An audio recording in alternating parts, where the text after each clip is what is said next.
The St. Louis was a German transatlantic cruise liner, part of the Hamburg America line.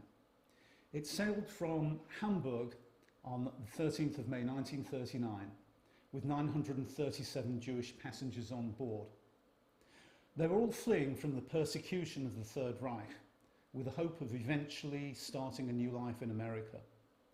The ship's destination was Havana, Cuba, where they hoped that they would be allowed to stay until they were permitted entry into America. However, after 3 weeks at sea on the 6th of June, the St. Louis was ordered back to Germany by the Nazi authorities after the passengers were denied entry to Cuba, America and Canada. The passengers knew that if they were returned to Germany, they would almost certainly have been sent to the concentration camps of either Buchenwald or Dachau. An American Jewish charity, the Jewish Joint Distribution Committee, dispatched one of their lawyers who was based in Paris, Maurice Troper, to negotiate with the governments of Britain, France, Belgium and Holland to secure entry visas and safe refuge for all Jewish passengers. He was successful and the St. Louis docked in Antwerp, Belgium on June the 17th. When war broke out just a few weeks later, many of those refugees found themselves trapped when the Nazis invaded Western Europe. Sadly, 254 of the passengers who were on board the St. Louis were rounded up and sent to concentration camps, mainly Auschwitz and Sobibor. One of the young refugees on board the ship who was allowed into Britain is my close friend Gerald Granston. My name is now Gerald Granston. I was born Gerald Granston in Germany in February 1933. Memories of Germany that I have certainly aren't good ones. I couldn't go to school because you had to go only as a Jew to a Jewish school. Where I was brought up in Hechingen, that just was too small for that. You couldn't play, or certainly non-Jewish children wouldn't play with you because they were scared of being labelled Jew lover. So it was a very lonely time, and I know my childhood was most unhappy. My catalyst was Kristallnacht, when the synagogue in Hechingen, which had been there since I think it was 1735, was completely internally ransacked. My grandfather was dreadfully upset. I remember him coming home crying and hearing him saying they had played football with the Torah. They did what they could to ruin every synagogue, internally and sometimes externally as well, with the exception of one synagogue in Berlin. And that synagogue was going to be a museum to a race that no longer, or religion that no longer existed. The voyage to Cuba was, for me, just fantastic. I'd been warned by my father, you must not go with any of the ship's company. They're Germans.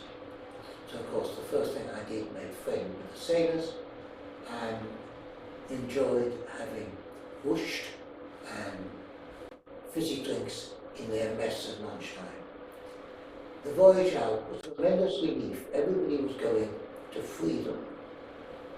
The pictures of people on the ship, they all had smiles on their faces. Cuba was never going to be where we wanted to be. Cuba was a stepping stone because it had the Atlantic in between Europe and the continent of America, and more importantly, it was very close to America. We were sure that Roosevelt would relent and would say, your visas, I know, are not till 1946, but can come in now, whilst we would be relatively safe in Cuba. I remember standing in line with my little suitcases with my father and waiting to disembark. And the immigration customs came on. They were very, I remember they all had smiles, very friendly people. Everything was mañana. And it's the only word of Spanish I ever have learned. Tomorrow. And tomorrow never came. Everybody began to feel a panic. We're not going to get off the ship. The American Joint, which is a wonderful charity, they offered the Cuban government $500 US per passenger. with another $150 to go in President Bush's pocket. A lot of money. But Roosevelt did nothing to expedite either letting us into Cuba, or more importantly, saying to the captain, bring the ship to Florida, we'll let the Jews come in. In fact, we were not referred to as refugees. The American press referred to us as the Jews. I think we were 5 days in Havana Harbor, and then for about 4 days cruising up and down the Florida coast. I remember seeing the odd hotel. To me, it was utopia. I don't think I was fully aware of what was waiting for us in Germany. I think my father and the adults, many of the ship's passengers, had been released from concentration camps prior to going to Cuba, so they knew what was going to happen. When we heard that 3 countries had offered us asylum, France, Belgium, and Netherlands, and then the United Kingdom being the 4th, we all voted. The passengers had a vote. We thought we had a vote. The majority of passengers wanted to come to the United Kingdom with a little strip of water. It wasn't to be. United Kingdom, you had to have a sponsor. My father and I were lucky that my father's cousin was a GP in South London. He was our sponsor. But in those days, you had to assure His Majesty's government, as it was, that you would not be a drain on the United Kingdom. But it's still the best of all those worlds, because I think everybody knew that war was going to come. And the desperate action, once they got to the France, Belgium, Holland, was to move on elsewhere. In Germany, you never looked a policeman, certainly in my lifetime, you never looked a policeman in the eye. You averted your gaze.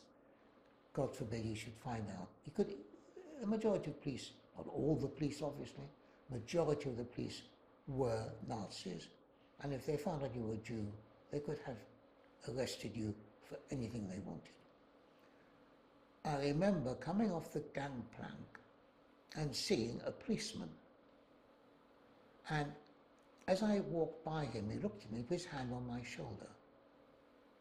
And quite openly, I wet myself. I was so scared. This man was going to arrest me. He didn't, of course. He said, hello, welcome to England, or something in that ilk.